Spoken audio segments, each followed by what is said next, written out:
Pai, Senhor, meus irmãos, presta-nos auxílio na angústia, pois vão é o socorro do homem.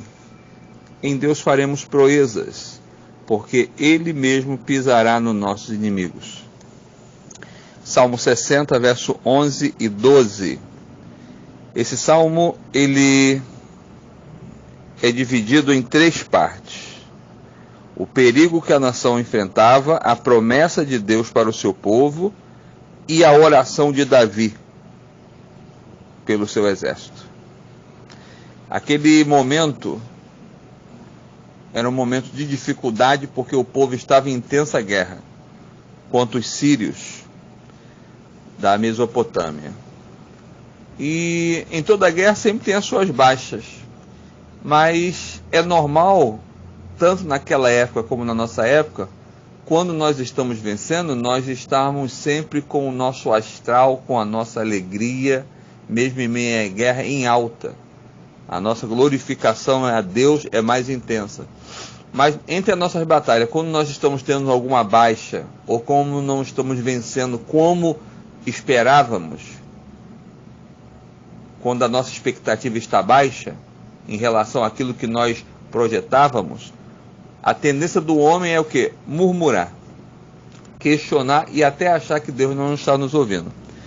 A ponto que no verso 1 o salmista começa dizendo assim: ó Deus, tu nos rejeitastes. Então do verso 1 ao verso 5 é visível o problema que Israel estava enfrentando na sua guerra. Mas a partir do verso 6 ao 8, Deus começa a falar para o seu povo de forma que a promessa de Deus se é estabelecida para a vida deles. E Davi, dentro das suas experiências com Deus, ele começa a orar ao Senhor, ele se volta para Deus, como nós lemos aqui no verso 11, e ele pede socorro.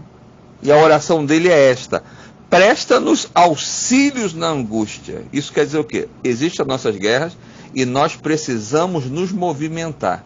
Precisamos pegar nossas armas e ferramentas e enfrentar o inimigo.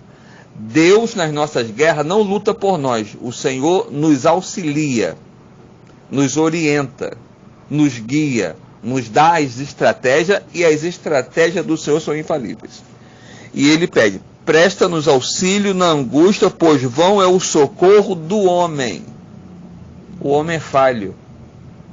Quem sabe Davi aqui, não está escrito isso, mas quem sabe, conjecturando, Davi pediu conselho aos seus, mas os conselhos dos seus não foram suficientes para abater o seu inimigo. E ele foi recorrer a quem? Aquele que tudo sabe, Deus.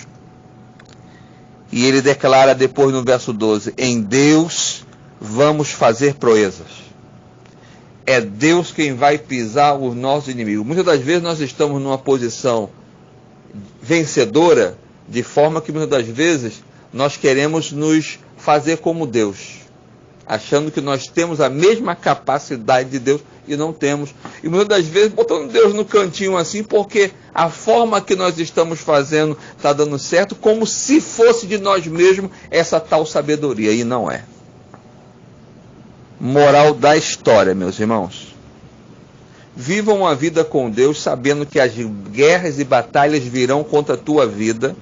Os perigos são grandes. Jesus mesmo diz: no mundo tereis aflições, sereis levado como ovelha muda ao meio de lobos, serão levados a governadores, aos cárceres, serão caçados.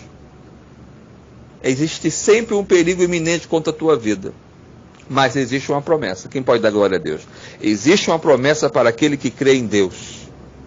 Aquele que perseverar até o fim vai ser o quê? Vai ser salvo. Vamos se conter nessa promessa. Aquele que perseverar até o fim vai ser salvo. Agora, a tua oração, ou seja, o teu pedido e a tua ação diante da tua adversidade vai contar muito com a tua vitória. Quer vencer? Peça a Deus a sabedoria para enfrentar o teu adversário, que muitas das vezes pode parecer mais forte que você.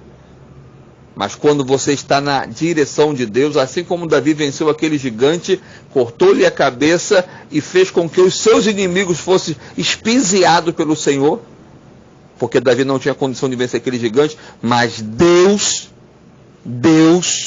pisou no inimigo de Davi. Davi fez uma proeza diante daquele adversário. Deus fará com você também. Agora, a tua oração tem que corresponder com as tuas atitudes para que a tua oração venha dar certo. Deus abençoe a todos nessa manhã, em nome de Jesus. Forte abraço.